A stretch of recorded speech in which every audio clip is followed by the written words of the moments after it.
5 ವರ್ಷದಿಂದ ಹೋರಾಟ ಮಾಡ್ತಿದ್ದಾರೆ. ಹೌದು. ಬಿಜೆಪಿ ಅವಧಿಯಲ್ಲಿ ಹೋರಾಟ ಮಾಡ್ತಿದ್ದಾರೆ. ಈಗ ಮತ್ತೊಂದು ಹೋರಾಟ ಮಾಡ್ತಿದ್ದಾರೆ. ಅಂದ್ರೆ ಜಿಲ್ಲಾಡಳಿತ ಅವರಿಗೆ ನಿರ್ಬಂಧ ಹೇರಬೇಕಾಗ್ತದೆ. ಇಷ್ಟೆಲ್ಲ ಜನ ಶಾಸಕರಿದ್ದಾರೆ, ಸಚಿವರಿದ್ದಾರೆ, ಮೌನಕ್ಕಿದ್ದಾರೆ ಸ್ವಾಮೀಜಿ ಅವರು. ಇಲ್ಲ, ಖಂಡಿತವಾಗ್ಲೂ ಇಲ್ಲ. ನಿರ್ಬಂಧ ಹೇರಬಾರ್ದು. ಯಾವುದೇ ಇದು ಪ್ರಜಾಪ್ರಭುತ್ವ. ನಾನು ಕೂಡ ಸರ್ಕಾರದಲ್ಲಿದ್ದೀನಿ.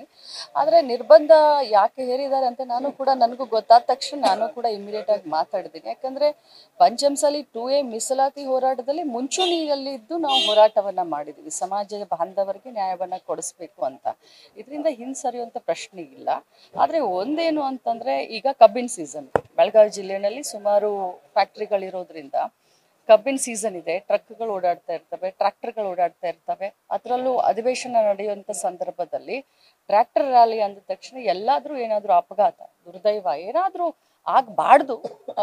ದೇವರ ಆಶೀರ್ವಾದದಿಂದ ಆ ರೀತಿ ಏನಾದರೂ ಆಗಬಹುದು ಅಥವಾ ಏನಾದರೂ ಹೆಚ್ಚು ಕಡಿಮೆ ಆದರೆ ಅದಕ್ಕೆ ತೊಂದರೆಗೆ ಈಡಾಗಬಾರ್ದು, ಸರ್ಕಾರಕ್ಕೆ ಕೆಟ್ಟ ಹೆಸರು ಬರಬಾರ್ದು ಅಂತ ಮುಂಚೂಣಿಯ ಕ್ರಮ ಅಂತಂದ್ರು. But I am not like, ನನಗೆ ಇದ್ರ ಬಗ್ಗೆ ಅಸಮಾಧಾನ ಇದೆ. ನಾನು ಅದನ್ನ ಆಲ್ರೆಡಿ ನಾನು ಮಾತಾಡಿದ್ದೀನಿ. ಮತ್ತು ಇವತ್ತು ಸಾಯಂಕಾಲ ನಾನು ಗುರುಗಳ ಜೊತೆ ನಿರಂತರವಾಗಿ ಸಂಪರ್ಕದಲ್ಲಿದ್ದೀನಿ. ಮತ್ತು ಬೇರೆ ಪಕ್ಷದ ಮುಖಂಡರು ಯಾರ್ಯಾರು ನಮ್ಮ ಪಂಚಮಸಾಲಿ ಮುಖಂಡರಿದ್ದಾರೆ ಪ್ರತಿಯೊಬ್ಬರು ಕೂಡ ನನ್ನ ಜೊತೆ ಟಚ್ನಲ್ಲಿದ್ದಾರೆ. ಸರ್ಕಾರದಲ್ಲಿ ನಾನು ಕೂಡ ಮಾತನಾಡ್ತಾ ಇದ್ದೀನಿ. ಮುಖ್ಯಮಂತ್ರಿಗಳಿಗೂ ನಿನ್ನೆ ಸಾಯಂಕಾಲ ನಾನು ಮಾತಾಡಿದ್ದೀನಿ. ಇವತ್ತು 4 ಗಂಟೆಗೆ 3 ಗಂಟೆ ಆದಮೇಲೆ ನಮ್ದೆಲ್ಲ ಸುಮಾರು ಇವತ್ತು ಕ್ವಶನ್ ಇದ್ದಾವೆ, ಕಾಲಿಂಗ್ ಅಟೆನ್ಷನ್ ಇದ್ದಾವೆ, ಚುಕ್ಕೆ ಗುರುತಿನ ಪ್ರಶ್ನೆ ಇದ್ದಾವೆ. ಇದೆಲ್ಲ ಮುಗಿದ್ಮೇಲೆ 4 ಗಂಟೆಗೆ ನಾನು ಸ್ವಾಮೀಜಿಗಳು ಮತ್ತೆ ಬೇರೆ ಪಕ್ಷದ ಮುಖಂಡರು CC ಪಾಟೀಲ್ ಅಣ್ಣ ಇರಬಹುದು ಅಥವಾ ಬೆಲ್ಲದವ್ರು ಇರಬಹುದು ಮತ್ತು ನಮ್ಮ ಪಕ್ಷದ ಮತ್ತು ಬೇರೆ ಪಕ್ಷದ ಪಂಚಮಸಾಲಿ ಶಾಸಕರನ್ನ ಎಲ್ಲರನ್ನೂ ಒಳಗೊಂಡು ಒಂದು ಮೀಟಿಂಗ್ನ ಮಾಡ್ತಾ ಇದ್ದೀವಿ. ಆ ಮೀಟಿಂಗ್ನಲ್ಲಿ ನಾವು DC ಅವ್ರನ್ನ, SP ಅವ್ರನ್ನ, ಕಮಿಷನರ್ ಅವ್ರನ್ನ ನಾವು ಕರೆಸ್ತೀವಿ.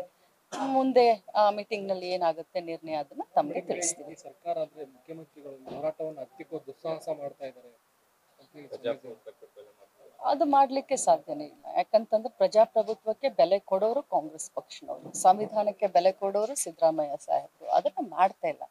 ನಾನು ಹೇಳಿದೆ ಅಪಘಾತ ಆಗ್ಬಾರ್ದು, ದುರ್ಘಟನೆಗಳಾಗಬಾರ್ದು ಅಂತ ಮಾಡಿದ್ದಾರೆ. ಆದರೆ ನಮ್ಮ ಭಾವನೆಗೆ ಎಲ್ಲೋ ಒಮ್ಮೆ ನಮ್ಮ ಪಂಚಮಸಾಲಿ ಸಮಾಜದ ಬಾಂಧವರ ನನ್ನನ್ನು ಹಿಡ್ಕೊಂಡು ಒಂದು ಭಾವನೆಗೆ ಎಲ್ಲೋ ಒಂದು ಸ್ವಲ್ಪ ಹೆಚ್ಚು ಕಡಿಮೆ ಆಗಿದೆ. ಅದನ್ನ ನಾವು ಸರಿ ಮಾಡ್ತೀವಿ. ಇನ್ನೊಂದು ಮೇಡಮ್, ಈಗ ಸ್ವಾಮೀಜಿಯವರು ಹೇಳ್ತಾರೆ ನಮ್ಮ ಶಾಸಕರು ಏನು ಮುಖ್ಯಮಂತ್ರಿ ಜೊತೆ ಮಾತಾಡ್ಬೇಕಿತ್ತು, ಅವರೆಲ್ಲ ಫ್ಲೆಕ್ಸ್ ಹಾಕೋದ್ರಲ್ಲಿ ಬಿಸಿ ಇದ್ದಾರೆ, ಮನೆ ಕರೆದು ಊಟ ಮಾಡಿಸೋದ್ರಲ್ಲಿ ಬಿಸಿ ಇದ್ದಾರೆ. ಇಲ್ಲ, ಇನ್ನು ಇವತ್ತು ಶುರು ಆಗಿದೆ. ಗುರುಗಳು ಸ್ವಲ್ಪ ಅಸಮಾಧಾನ ಆಗಿರ್ಬೋದು. ಯಾಕಂದ್ರೆ ನಿನ್ನೆ ಆದಂತ ಈ ಒಂದು ಕ್ರಮದಿಂದ ಅಸಮಾಧಾನ ಆಗಿರ್ಬೋದು. ನಿರಂತರವಾದಂತ ಸಂಪರ್ಕದಲ್ಲಿದ್ದಾರೆ.